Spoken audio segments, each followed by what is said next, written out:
been a hell of a night here at Chat Sports, and we got to break down some NBA draft winners and losers. You're probably watching this on Friday morning, Harrison Graham and Chase Sr. And hey, if you miss our draft coverage, yeah, I've got half a beard. Sucks for you that you didn't join us live because we had a hell of a time. All right, 3 winners, 3 losers. Let's start, Chase, with the Houston Rockets, who had the number 2 overall pick in this year's draft. Yeah, and I thought they hit it out of the park by selecting Jalen Green, and I think he's going to be an elite scorer down the road at the NBA level. To start, he's going to be somewhat inconsistent. He's going to have nights like Anthony Edwards had last year with the Minnesota Timberwolves, who was selected atop last year's draft. He's going to go off for 30-plus points. There are going to be nights also where he is somewhat inconsistent and maybe has a clunker going 5 of 20. But the scoring upside is certainly there. My pro comps for him, Bradley Beal and Zach LaVine. He's got pogo sticks his legs, hyper athletic. He can get to his shot anywhere on the floor. He's going to be a high-volume shooter, and that's exactly what the Houston Rockets need.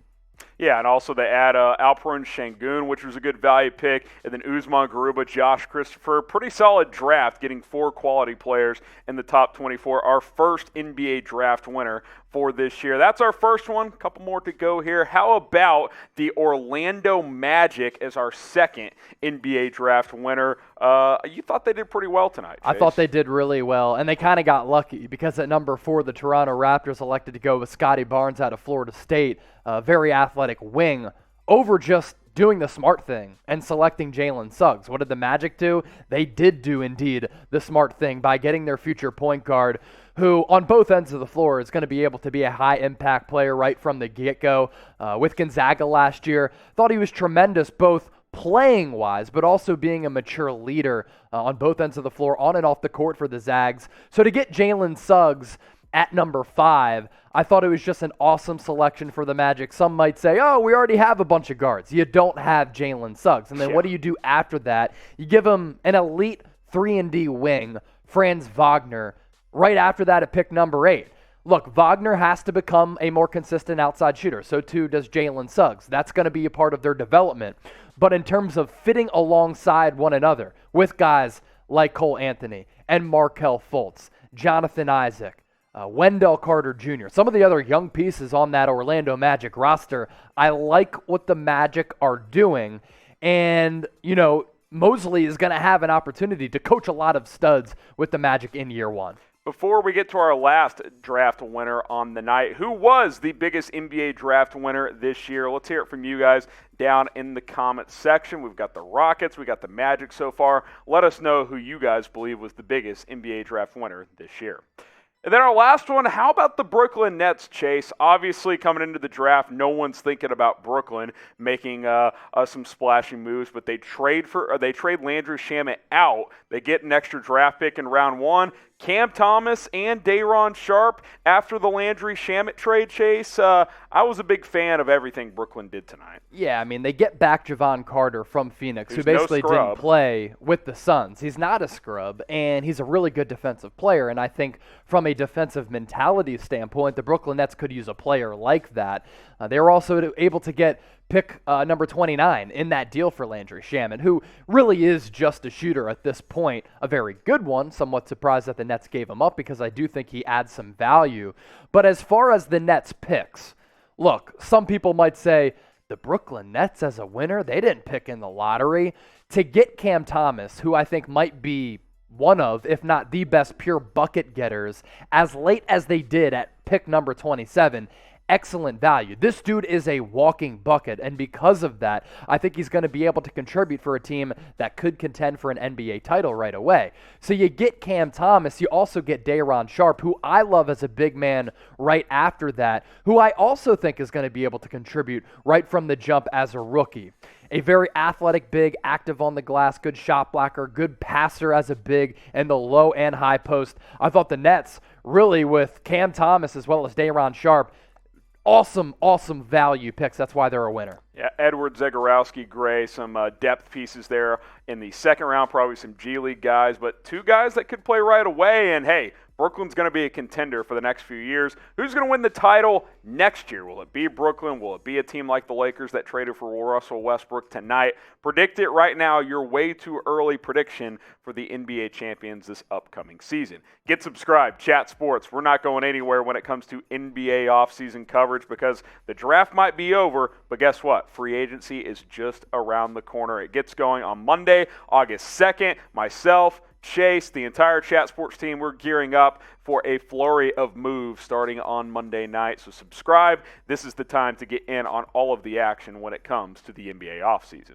All right, let's keep it rolling now. NBA draft losers after we go through some winners. San Antonio, Chase, I got to tell you, I don't know what in the world they were doing tonight. I like Josh Primo as a prospect, and I thought he was worthy of being a late first-round guy. In fact, I tweeted out the other day, at Chase_Senior, that he had become one of my favorite prospects who had been climbing the ranks over the last couple of weeks. The key part of that, I thought Primo should have went at the end of the first round, the early second. I thought it was a massive reach to select him at number 12. I like his athleticism. I like that he's a high-volume three-point shooter. He's the youngest prospect in this class, but he's going to take a long time to develop. He's not great at anything, and he's not a well-rounded prospect. And I think at number 12, you had plenty of prospects at your disposal who I thought could have been better picks, while maybe getting Primo if you trade it up into the back half of the first round, or if you try to get him in that second round. I like Joe Wieskamp at 41. That's a solid pick because he shot around 45% from distance last year with Iowa. But Josh Primo, you're a loser when you take a guy like that at number 12. You're graded on what you do with your premium picks. Wieskamp's a good value pick. That doesn't completely bury their draft. That helps it a little bit. But to take a guy that would have gone in the 20s or 30s at 12 in all likelihood, it's a bad pick. It makes some draft losers on tonight. Maybe he'll prove us wrong. It happens all the time in the NBA, but on paper, the Spurs have to be an NBA draft loser. Type WTF if the Spurs confused you tonight, especially with that pick of Josh Primo. Man, I don't know. WTF, am I right? All right, next NBA draft loser, Golden State Warriors. Bit of a curveball on this one, Chase. We didn't mind the picks of Jonathan Kuminga necessarily, and also Moody as well. But I think we have to consider them losers, Chase, because the chatter was, let's get a veteran piece in Golden State with some of these draft assets. They didn't do it. Yeah, that's a big reason why we have Golden State as a loser. Myself, Harrison, Steph Curry, Klay Thompson, Draymond Green, they'd kind of let it be known that they wanted to package 7 and 14, maybe a James Wiseman or an Andrew Wiggins, for a superstar player out there. And by not doing that, that's why I think the Warriors are a loser. The pick of Kuminga confused me a little bit because he's not ready to play right now on a team that's ready to win right now. Moses Moody, he's a teenager at 19, a 3-and-D guy. I think he can contribute right away. Also, something weird, Draymond Green was texting Bob Myers leading up to both selections. He said, take Kuminga, take Moody. Bob Myers did both. I guess Draymond Green has all of that power. Weird night for Golden State, in my opinion. Very weird. I would have now maybe the trade wasn't out there, but they could have certainly used a veteran star, and they did not get one. We'll see what happens in free agency for them. Our final loser, Oklahoma City. Look, they got plenty of picks in the future. They're not ready to win right now anyway, but made a couple of weird selections tonight. This is a well-run organization. Sam Presti is a smart guy. But to come out of the first round with all of these assets, and of course they picked up more future first-round picks. Who knows what the hell they're going to do with them? Offer 10 of them for a guy like Zion Williamson? Who the hell knows? Who says no? But to come out of the first round with Josh Giddey at 6, I thought it was a reach. He's the best passer in this draft for sure. I just thought he was a little bit of a reach there. That kind of confused me. And then you get Trey Mann at 18, who I also think was a reach. Both of these guys are good players. I mean, Trey Mann's jump from his freshman to sophomore season was pretty miraculous, especially from the free throw and three-point line. Josh Giddey, as an 18-year-old, has excellent passing ability at 6'8", and I think he's special in that regard. I just thought that Sam Presti kind of reached a little bit. Jeremiah Robinson Earl at 32 out of Villanova. It's pretty solid pick there.